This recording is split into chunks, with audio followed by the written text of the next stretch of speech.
नमस्ते।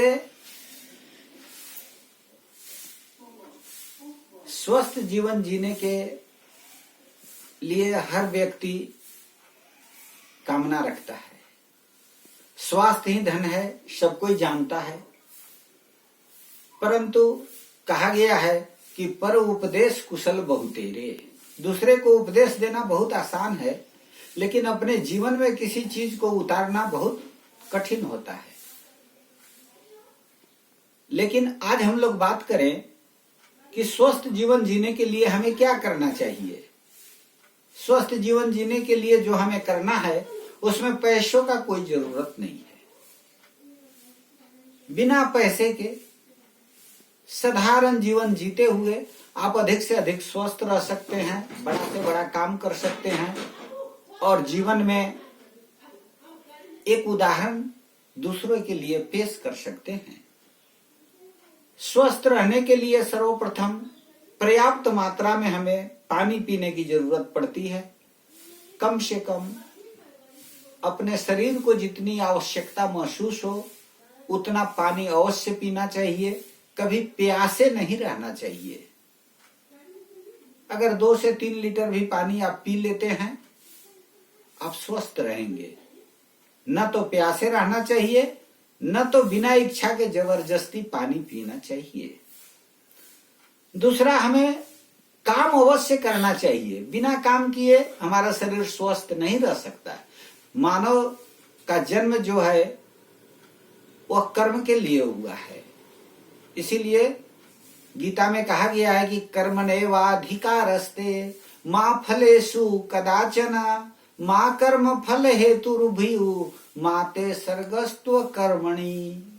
कर्म ही हमारे जीवन को स्वस्थ रख सकता है।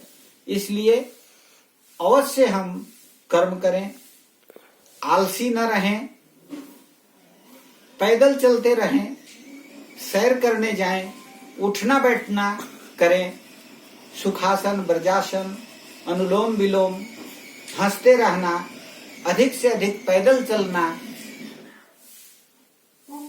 इन सभी चीजों को अपने जीवन में समावेशित करें। तीसरी बात कि हमें जीवन में जीवन जीने के लिए भोजन की आवश्यकता पड़ती है। हम भोजन उतना ही करें जितनी हमारे शरीर को जरूरत है और सादा खान पान रखें। जितनी भूख लगी है उससे थोड़ा सा कम भोजन करें। क्रोध पापस्य कारणम। चौथी बात है कि क्रोध न करें। क्रोध पाप का कारण है। क्रोध अपना नुकसान करता है। हम क्रोधित होते हैं तो हमारा नुकसान होता है, दूसरे का कोई नुकसान नहीं होता। इसलिए क्रोध से बचें। नो एंगर जोन बनावें। अपने घर को नो एंगर जोन बनाकर रखें कि यहाँ कोई क्रोध नहीं करेगा। धन सबको जरूरत है। यह हम 5वीं कदम स्वस्थ जीवन के लिए रख सकते हैं कि धन का लोभ छोड़ दें। लोभा पापस्य कारणम। लोभ ही पाप का कारण है। जितनी हम अधिक से अधिक धन इकट्ठा करने की कोशिश करते हैं, हमारी तृष्णा बढ़ती जाती है और हम उसी में रह जाते हैं। एक दिन जीवन समाप्त हो जाता है। इसलिए धन का संचय उतना ही करें जितना हमारी जीवन की जरूरत है और दूसरे को देना सीखें। अगर हमारे पास अधिक धन दौलत है तो अपने वारिस को, बेटा बेटियों को देकर छुट्टी ले लें। उतना ही रखें जितनी की हमारी आवश्यकता है। लोगों से प्यार करें और विनम्र रहें, घमंड न करें। हमारे लोग ही हमारे पूंजी हैं। हम उनसे प्यार करें और हमेशा विनम्र रहें। 7वीं बात है कि हम थोड़ी दूर जाने के लिए भी तुरंत कार में बैठेंगे, तुरंत स्कूटी चाहिए, मोटरसाइकिल चाहिए, वाहन चाहिए। हम उसके बिना 10 कदम भी नहीं चल सकते हैं।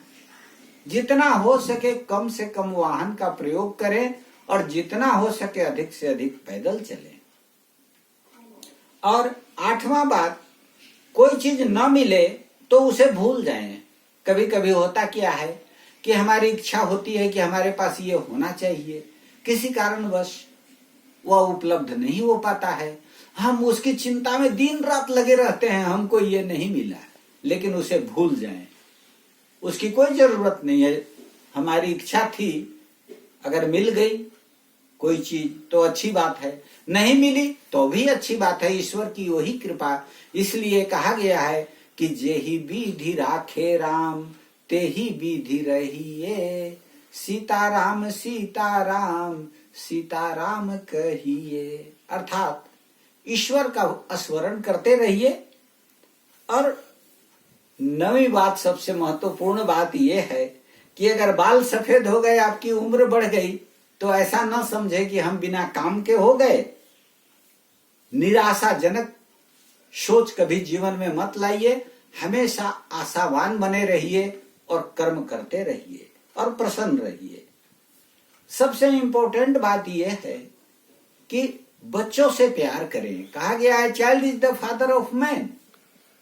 आज हम अपने बच्चों को जैसा संस्कार देंगे, उन्हें जैसी संस्कृति सभ्यता में ढालेंगे, कल वे वैसा ही बनेंगे। और जैसा देश का नागरिक बनेगा वैसा देश बनेगा, और जैसा देश बनेगा वैसा यह धरती बनेगी, संसार बनेगा।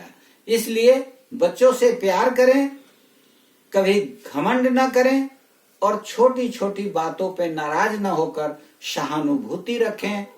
आशा है कि आप इन चीजों को अपने जीवन में समावेशित कर सदैव प्रसन्न रहेंगे। आपका स्वास्थ्य अमूल्य धन है और आपकी खुशी हमारी खुशी है। आशा है आप सदैव प्रसन्न रहेंगे। धन्यवाद।